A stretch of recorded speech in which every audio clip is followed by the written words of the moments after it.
Olá, tudo bem? Seja muito bem-vindo. Eu sou o professor Jeff, seu professor de língua portuguesa, e hoje eu estou aqui para conversar com você sobre narrativa, mais especificamente sobre a fábula e o mito. Essas narrativas que acompanham a nossa história. Eu tenho certeza que você já ouviu dezenas de fábulas e tenho certeza também que você já ouviu dezenas de mitos.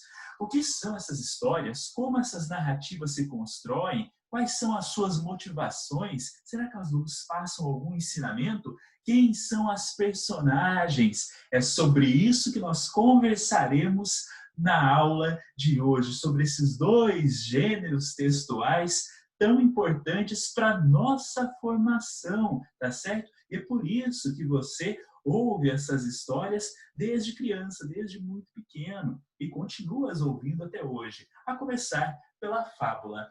A fábula é uma narrativa breve, ou seja, uma narrativa curta, tudo bem? Uma narrativa de poucas páginas, geralmente contada para você antes de você dormir. Lembra aquelas histórias que te contavam quando você era um pouquinho menor, né? Quando você era mais pequenininho?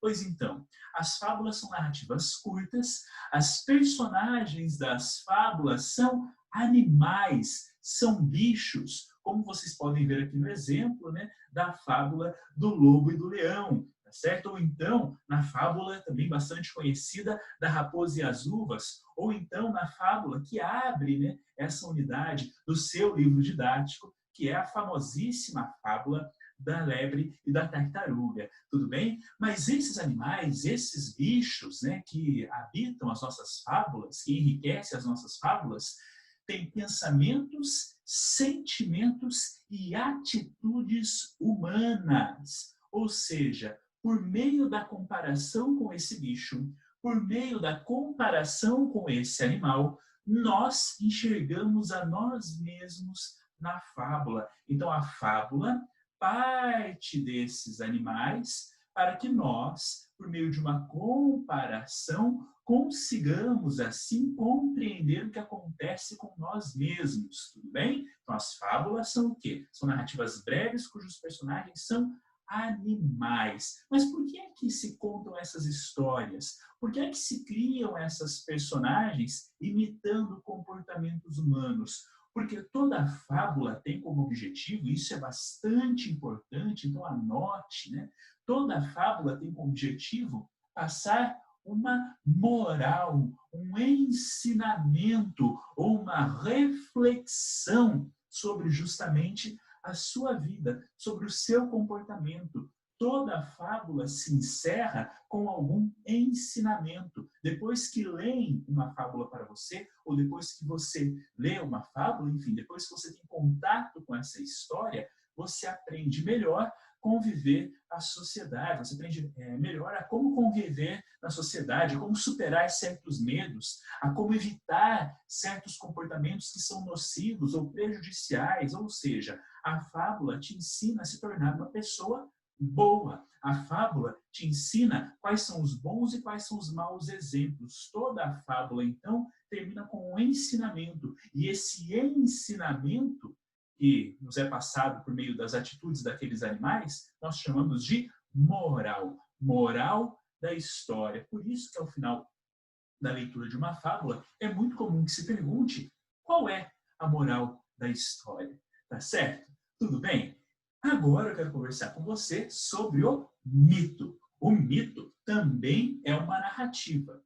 E, de certa forma, o mito também nos ajuda a compreender como funciona a sociedade.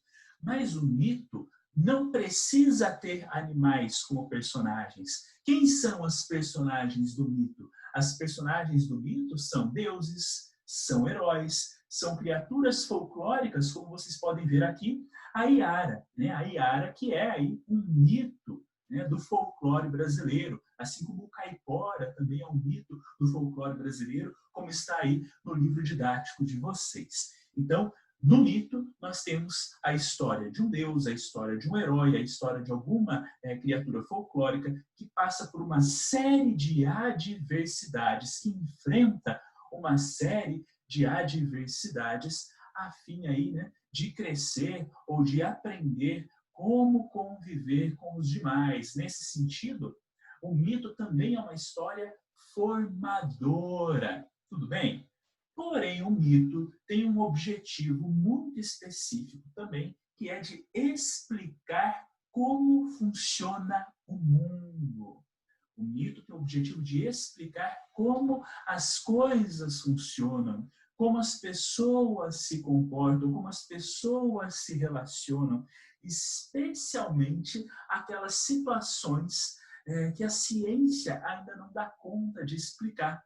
Por isso, anotei aqui, peço que vocês anotem também, que o mito nos oferece uma explicação ingênua. Ingênua em que sentido? Uma explicação que não é científica, ou seja, uma explicação que não foi testada pela ciência do mundo e da sua origem. De onde vem o universo? Para onde nós vamos? Quais são nossos objetivos de vida? Há vários mitos que explicam a natureza. Explicar a natureza na falta da ciência é feito por meio do folclore. Então, quando nós explicamos a natureza por meio de invenções, por meio de narrativas, por meio de histórias folclóricas, nós dizemos que essas são histórias mitológicas. Os mitos, portanto, nos ajudam a compreender como a sociedade se comporta antes que a ciência venha a nos fornecer essa resposta, tá certo? Por isso, então, nós dizemos que o mito é uma explicação não científica.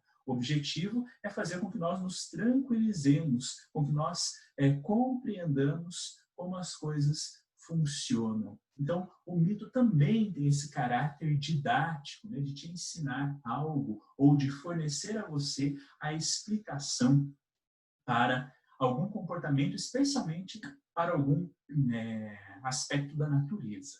O que é que a fábula e o mito têm em comum? O primeiro aspecto que essas duas fórmulas têm em comum, vocês podem observar aqui pela imagem que eu escolhi, é que essas são histórias contadas de geração a geração. Então, você ouviu as fábulas e os mitos da sua mãe, de algum tio, de repente dos seus avós, de repente dos seus professores, tudo bem? Então, essas são histórias passadas dos mais velhos para os mais jovens. A cada geração, a fábula e o mito vai sendo replicada, vai sendo repassada. Por que é que se faz isso? Porque tanto a fábula quanto o mito ajudam a explicar certas práticas sociais, ou seja, certos comportamentos que são esperados dos cidadãos. Então, nesse sentido, a fábula e o mito te formam um cidadão. E, por fim, um outro ponto em comum são as comparações, que aqui eu estou chamando de analogias. Por que comparações? Porque quando você lê uma fábula, você enxerga a si mesmo naquele animal. Ou seja, você compara o seu comportamento com os comportamentos daquele animal.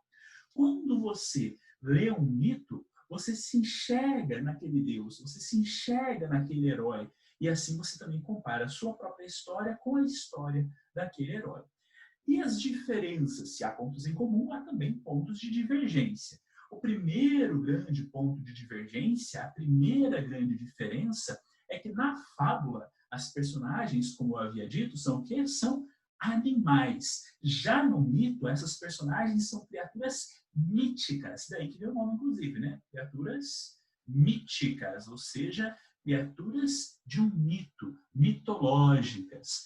E uma segunda diferença bastante importante é que toda fábula se encerra com um ensinamento, ou seja, a fábula sempre apresenta uma moral. O mito também é uma história formadora, mas não necessariamente vai haver uma moral da história, tá certo? Então essas são as principais diferenças entre a fábula, essa história cujas personagens são animais, e o mito, essa história cujas personagens são deuses, heróis ou criaturas folclóricas, tá certo? Tudo bem? Essa é a base da fábula e do mito. Esses dois gêneros narrativos que eu trouxe aqui para vocês e que serão explorados nas próximas aulas. eu te recomendo agora a fazer os exercícios indicados do nosso livro didático e, claro, se for necessário, assista também ao vídeo de apoio, ao vídeo complementar, ao vídeo de correção desses exercícios. Muitíssimo obrigado por sua atenção, espero que você tenha aprendido bastante. Dê um gostei nesse vídeo, compartilhe com os seus amigos. Se for necessário, assista de novo, pause, para fazer as devidas anotações e eu vejo você na nossa próxima aula. Até lá! Tchau!